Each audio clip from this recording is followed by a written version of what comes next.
bem-vindos a mais um programa. E antes da gente entrar no assunto de hoje, eu gostaria muito que vocês fizessem a inscrição aqui do nosso canal. E é claro que sigam a gente nas redes sociais, Facebook, Twitter e Instagram. Os links vão estar aparecendo aqui do lado e aqui embaixo na descrição do vídeo, beleza? Olha, eu tô esperando o apoio de vocês lá, hein? Faz a inscrição, siga a gente, hein? A gente precisa muito disso, hein? Combinado? Então, bora pro assunto de hoje.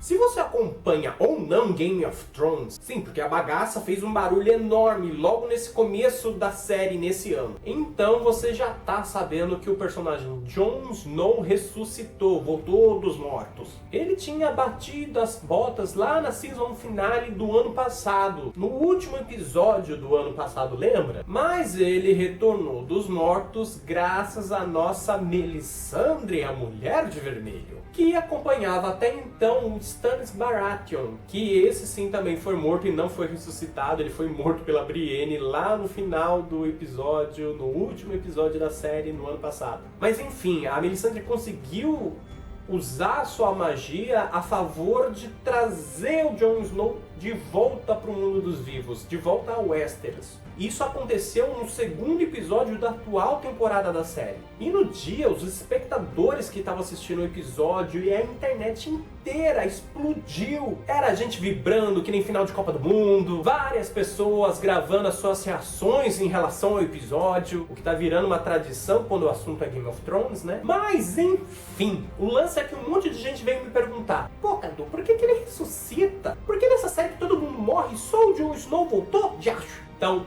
calma e deixa eu te falar uma coisa, meu filho. E o que eu vou dizer agora, algumas pessoas que acompanham os livros já sabem mais ou menos o que pode ter acontecido. Nada muito confirmado, nada muito 100%, sabe? Mas tá caminhando para isso. Então, para explicar isso, pode ser que pinta algum spoiler de alguma coisa que possa vir a aparecer, tanto nos livros mesmos até, quanto na série. Eu mesmo só fui saber dessas coisas só para gravar esse vídeo aqui para vocês, tá? Então, como eu tinha dito no vídeo anterior que eu tinha feito sobre Game of Thrones, eu não acompanho os livros, então eu não sei direito o que acontece, as sequências do que acontece lá na história dos livros. E já vieram e me falaram: ó, série é série, livro é livro, tá? Então tem coisas que acontecem na série e não aparecem no livro, e tem coisas que podem aparecer no livro e não acontecem na série. Então, se vocês quiserem saber dessas coisas, vocês ficam aqui, ó, mas é por sua conta e risco, tá? Antes de tudo, a gente precisa saber de uma antiga profecia que existe nos livros, mas que não foi tão explorada assim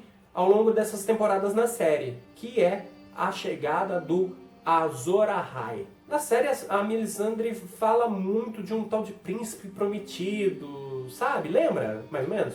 Ela achava que o Stannis seria esse príncipe. Pois é, então, esse seria o Azor Ahai. Mas o que diabos é Azor Ahai? Então, há milênios atrás, lá em Westeros, todo o continente era coberto por neve, era um inverno sem fim, um inverno eterno, e uma noite total, não havia sol, era noite o tempo inteiro, era aquela coisa sombria, tenebrosa, sabe? E os outros, que são aquelas criaturas que parecem mais aqueles zumbis branquelos, sabe? Que vivem lá no norte, pra lá da muralha. Então, eles dominavam todo o continente nessa época. E naquele momento, os homens viviam numa desgraceira danada. Até que um deles, chamado de Azor Ahai, o nome dele era Azor Ahai, se levantou para combater essas forças do mal. E para isso ele tinha que forjar uma arma especial, uma arma sagrada, vamos dizer assim, né? Que conseguisse dar cabo aos outros. Afinal de contas, como é que você mata algo que já está morto e que nenhuma arma conhecida ali até então causava algum efeito, causava algum dano a esses monstros? Então ele foi lá e se dedicou 30 dias e 30 noites seguidos trabalhando, forjando uma espada. E assim ela teria a capacidade de enfrentar e derrotar essas criaturas. Só que quando chegou a hora dele temperar a lâmina da espada na água, ó, ela se quebrou toda. Mas o Azor Ahai não desistiu e foi lá e forjou uma nova espada depois de 50 dias e 50 noites trabalhando em cima dela. E aí, na hora de finalizar a espada, ao invés de ele utilizar água para temperar a lâmina, o que ele usou? Ele fincou no coração de um leão. Não sei porquê, não descobri em nenhum lugar o porquê ele fez isso, mas enfim, ele fez isso. Adiantou? Não. A espada se quebrou de novo. Mas aí ele já mais ou menos pegou a manha do que ele precisava fazer e trabalhou novamente em uma nova espada. E dessa vez ele trabalhou por 100 dias e 100 noites em cima da lâmina sagrada. E quando chegou a hora de temperar a lâmina, o que ele fez? Jogou na água? Não. Fincou no coração de um leão?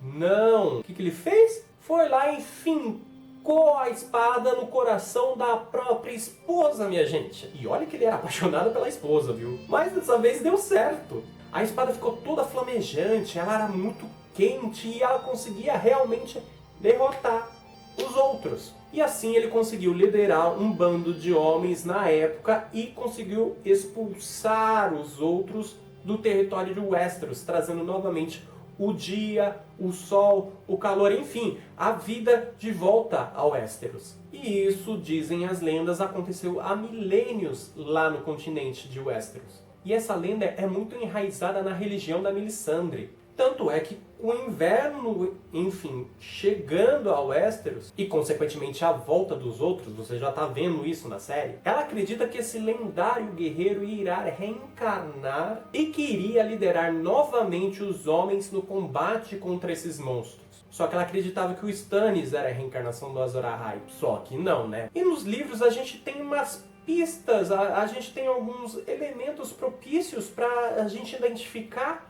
quem é a reencarnação do Azor Ahai nos dias de hoje lá. Como, por exemplo, nascer ou renascer num ambiente que tenha sal, fumaça e uma estrela avermelhada, similar ao sangue. O autor da saga, o George R.R. Martin, ele já disse que você não precisa levar ao pé da letra o que está escrito nessas profecias, o que diz essas profecias, sabe? Pode ser algo simbólico, alguma metáfora que simbolize aquele momento, que simbolize aquela situação.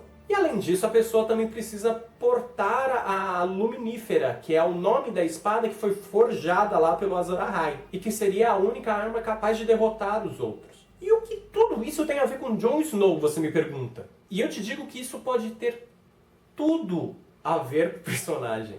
É claro que há outros personagens na série, na história, também nos livros, que pode representar essa reencarnação desse salvador, desse santo guerreiro. Mas aqui no vídeo a gente só vai focar no Jon, beleza? Bom, para começar, a gente já viu na série que a espada que ele possui, que é de aço valeriano, algo raro nessa época lá nos Sete Reinos, consegue destruir os outros. E o sacrifício que o herói teria que fazer para ter aquela representatividade do Azor Ahai matando a própria esposa, né, sacrificando a própria esposa para forjar essa arma, a gente pode representar isso através da morte da Ygritte, que era aquela ruivinha amante do Jon Snow. Lembra naquelas temporadas anteriores que ela era uma das selvagens e tal? Você lembra dela, né, gente? Então, quando os selvagens atacaram a Patrulha da Noite, lá, algumas temporadas atrás, ela acabou morrendo nos braços do Jon, lembra? E ele tentava a todo custo impedir que aquele conflito acontecesse. Então daí a gente já tem a parte do sacrifício e a gente já sabe que a espada dele é capaz de destruir os outros. E a gente pode juntar isso a uma possível origem do Jon Snow que ainda está meio nebulosa, tanto na série quanto nos livros. Então pode ser que a gente solte um grande spoiler aqui, né? O grande plot da série aqui. Então, já sabe, né?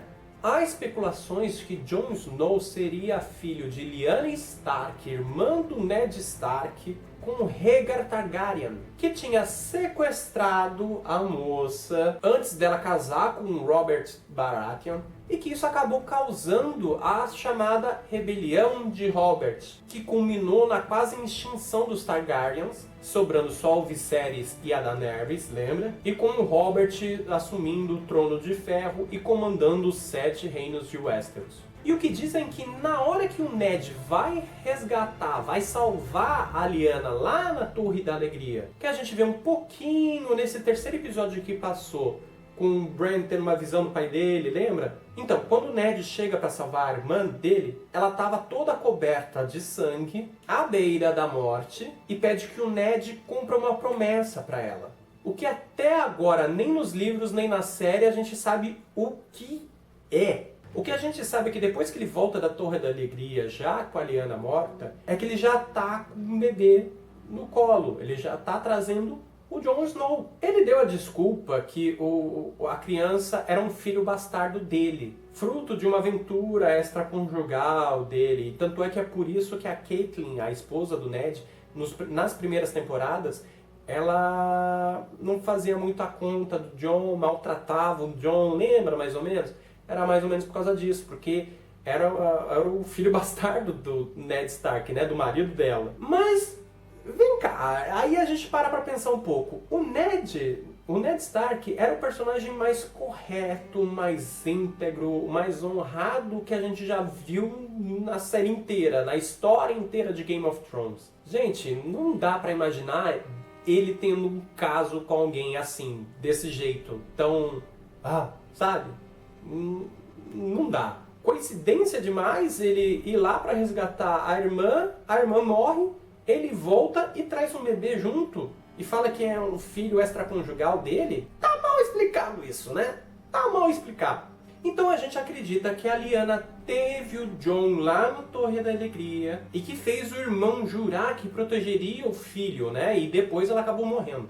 E tem um ponto nos livros, né? Tem uma parte nos livros que não foi mostrado isso na série. Pelo menos eu não percebi isso na série. É que quando o povo lá da Patrulha da Noite tá esfaqueando o Jon, né? Tá apunhalando ele, começa a sair fumaças das feridas dele. E como alguns dos patrulheiros que estavam lá esfaqueando o Jon estavam emocionados, eles estavam chorando, né? É descrito isso nos livros, que eles estavam ali chorando no momento que estavam esfaqueando o Jon. Você pode ter o significado de que havia a fumaça, que seria a fumaça que estava saindo das feridas do Jon Snow, o sal, que seria o equivalente às lágrimas dos patrulheiros na hora que eles estavam esfaqueando o Jon, e aí o que a gente poderia simbolizar como a estrela vermelha? Eu acredito que poderia ser o próprio sangue do Jon Snow naquele momento que ele cai na poça de sangue, tá ligado? Então aí você tem pontos relevantes que podem levar à conclusão de que o Jon Snow, na verdade, é a reencarnação do Azor Ahai. E fora que assim ele seria a fusão do gelo, representado pelo sangue Stark, com o fogo, que é representado pela família Targaryen. E daí o nome da saga dos livros, As Crônicas de Fogo e Gelo.